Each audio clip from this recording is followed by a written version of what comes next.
Sveikinamės iš Muhu salos. Atvykome susipažinti su keletą Estijos salų. Į Muhu salą mes kėlėmės keltu. Pirkome bilietus iš anksto elektroniniu būdu, kad būtų greičiau. Kėlėmės maždaug apie pusę valandos, tai buvo viskas patogu. Šiaip labai nustebino, kad buvo labai didelis keltas, tai buvo labai daug mašinų. Viskas tai vyko taip greitai, net nepajutome, kaip esame jau Muhu saloje. Ir pradėsime susipažinti, daug visokių objektų pamatyti. Sala šiaip yra tokia idiliška, yra tokia mažytė, labai daug gamtos.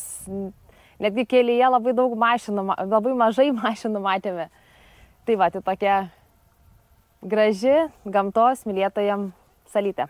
Aprodysim ją. Pirmas mūsų sustojimas Muhu saloje pamatyti Uhu uolas. Tai pats aukščiausias aukštis yra 12 metrų ir driekiasi 300 metrų ilgisios. Taigi, einam pamatyti kartu.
Pirmasis mūsų sustojimas Muhu saloje yra Uhu uolos. Galima čia pasivaikščioti, pakopinėti, palaipioti. Žmonių yra nedaug, arba gal ir nemažai, bet jie įsibarsto. Besivaikščiodami, šiaip labai graži gamta, labai graži kadagiai, pievos ir aišku ši graži panorama į Baltijos jūrą. Tai graži vieta, ypač gamtos mylėtojams.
vieta, manau, tikrai abejingų nepaliks. Galima pasigrožėti, galima čia papiknikauti, galima tiesiog pasportuoti, pakopinėti olomis, pasidžiaugti šią Baltijos jūros panoramą. Tikrai atvykite čia, nepasigailėsite, mums labai patiko. Ypač tenai su šio beržo, pat žirgyną, žirgai, nu labai fainai.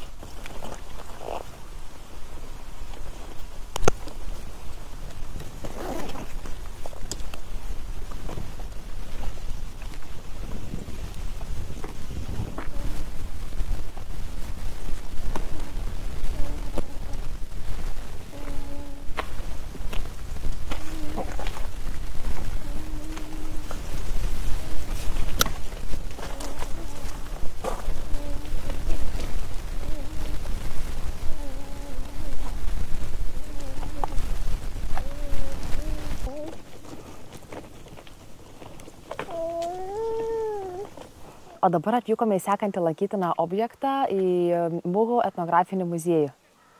Tai eisime aplankyti, žmonių jau matome yra nemažai, aprodysime.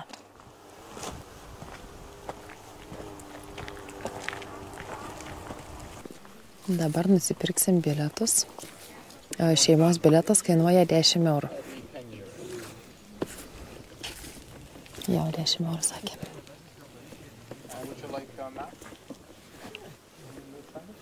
Pirmiausia, kokį didžiausią įspūdį daro, tai šitie apsamanoja akmenis tvorą, va tokia. Aplinkui va visus namelius, va, driekiasi.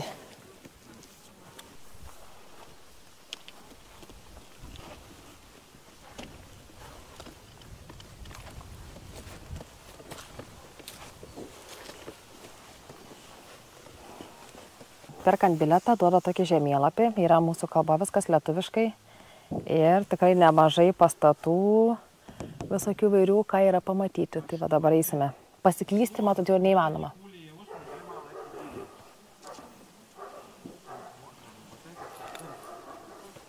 Šiame etnografinėme kaime šis pastatas yra pats didžiausias. Čia yra gyvenamasis pastatas. Kiekvienas kambarys yra skirtingai įvardintas, aprašytas. Kiekvienas duris turi savo numeraciją, yra įvardintos.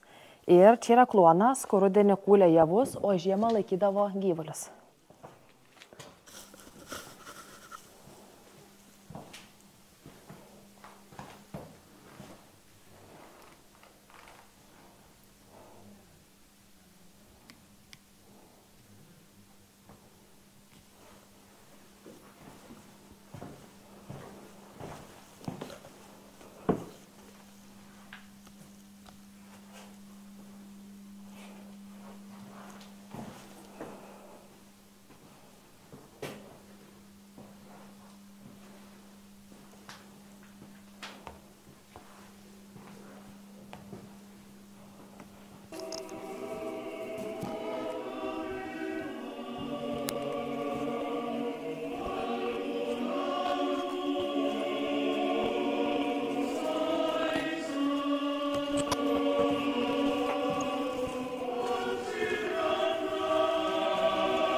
Nu, prisipažinkite, kam neteko per Velykas kaime pas močiutę turėti va tokį takelį ir per Velykas ridenti kiaušinius. Geras. Taip, keliaujame toliau.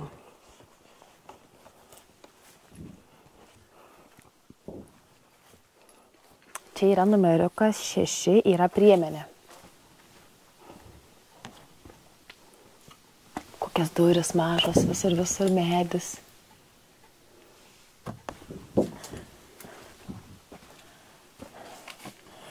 O čia sekantis duris yra į galinį kambarį ir šiame kambaryje buvo Johano Smulio darbo kambarys. Tai garsaus estų rašytojo kambarys, kurio gimtinėje apskritai ir įkūrė šį mažą gyvenvietę, kurioje gyvena žmonės. Tai va čia galime pamatyti dalis jo asmeninių daiktų, Antarktidos reikmenų, net kepurė ir aulinius batus pasiūtus iš šuns kailio.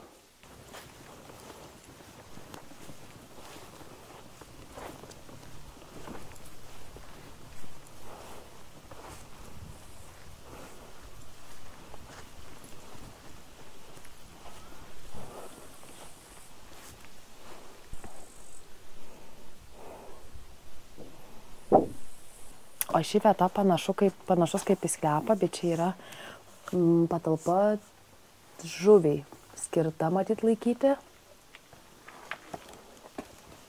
Daug visokių talpų medinių.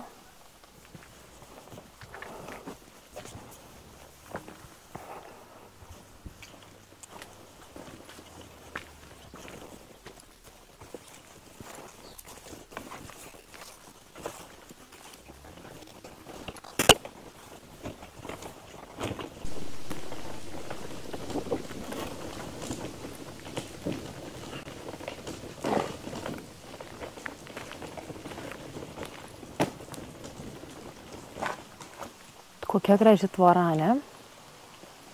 Akmenys suresti ir ta tokia apsamanojusi samana.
O čia dabar matoma meno galerija, muziejaus parduotuvė. Čia galima įsigyti visokių suvenyrų, drabužių, pakabukų, visokių buitiškų reikmenų, medinių. Ir vat kavos svarbiausia. Yra kavos, arbatos ir truputis kėlės tik saldumynai. Tai jeigu norite pavalgyti, pikninkauti čia galima, bet jau turite atsivežti savo maistą. Mes kadangi nieko neturime, tai va, užteks kavos.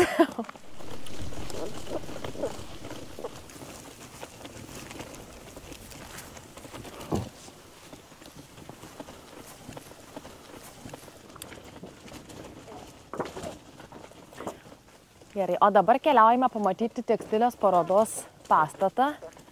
Kaip atrodo. Visur taip gražu, žalia, ramu. Tai prašom. Parodykite, kas ten yra.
Apdairėme po tekstilės parodą, o dabar keliaujam pamatyti, kaip atrodo mokykla. Va, tas pastatas, yra tik keli kambariukai. Einam pamatysim.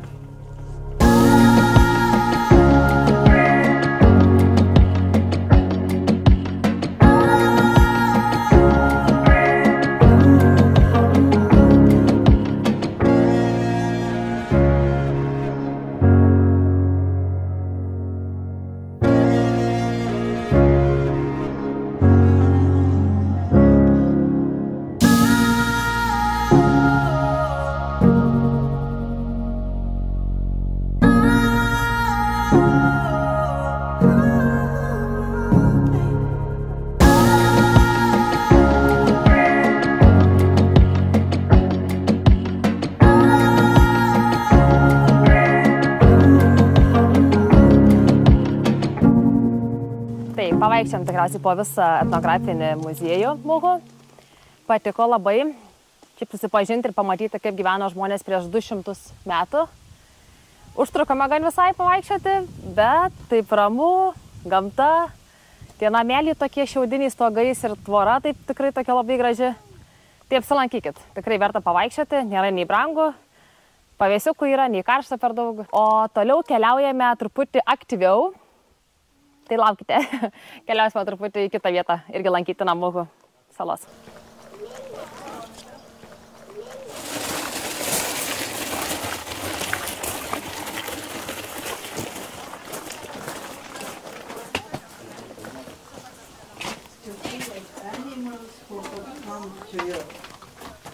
Ostriches you get born from the 27 altogether.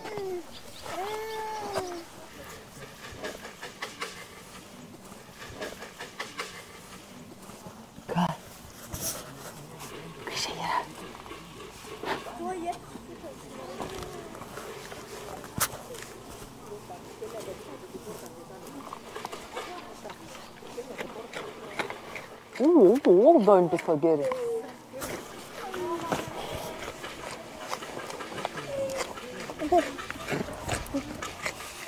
Tai dėti tą tvarką.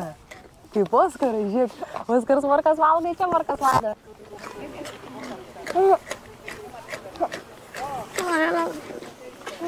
O dabar atvykome į žymiai aktyvesnę vietą, į stručių fermą. Stručiai, kadangi ilsisi dienos poilsio, tai va tenai smėlyje visi sutupė. Tai didžiausia dėmesio stručių parke gauda alpakos. Stručių parko bilietas kainavo 6 eurai asmeniai, o maistukas morkos kainuoja po 1 eurą. Jeigu norite maitinti. Bet čia, kad labai fainiai valgo.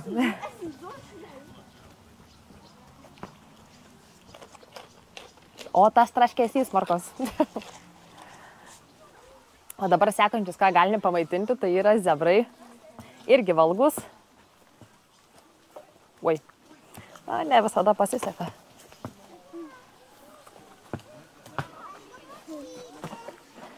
Zebriukas tenais miega.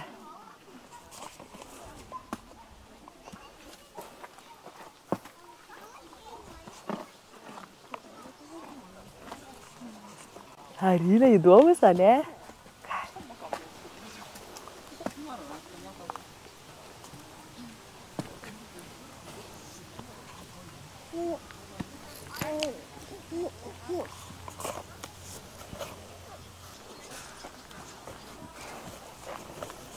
Matai, Arilė, stritis. Matai paukštį.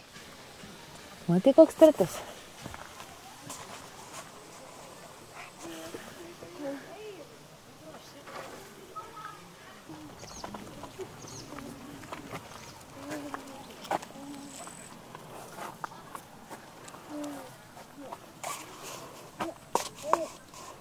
Tikriausiai matome visas kengūrų šeimyną.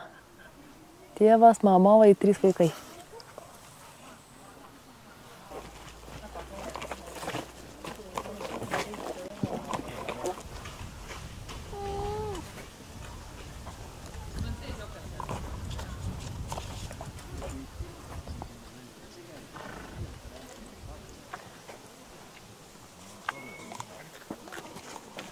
Valga, riliukai, matai.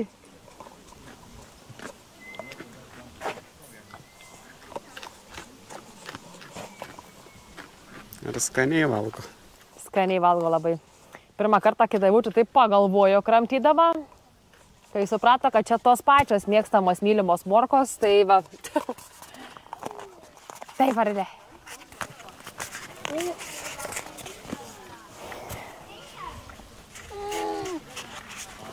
Kokia čia šukuosena?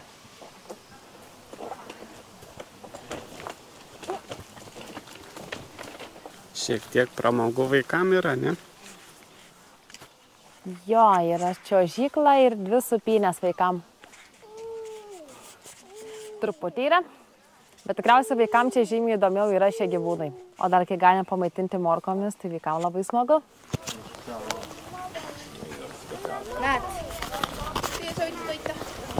No ei tea, okei. No peo pead võtapa. Tahate proovida või? Poisiks. Ei taa. No andke mulle siis ka. Näed, tahan seda pära. Oota. Maha ära. Oleks valmis. Na ką, apėjome šį mažą zoologijos sodą. Gyvūnai visi smagus, visi valgus, pamaitinti. Ir ką, galime toliau keliauti. Su vaikais labai smagu čia iš tikrųjų. Galite atvykti trumpai, toks trumpas sustojimas. Truputį biškį pasidžiaugti gyvūnais. Čia matote visą Mūkų salos žemėlapį. Ir mes šiandieną aplankėme Ūgų uolą. Aplankėme etnografinį muziejų. Koguvos va buvo kaimelėje. Ir čia va yra zoologijos sodas. Toje vietoje. Dabar esame čia prie šito vėjo malūno. O dabar mes jau kelsimės į kitą salą, į didžiausią salą Estijos, į Saremą. Ir tenais mūsų nuotykiai ir visi lankytini objektai bus sekančiam video.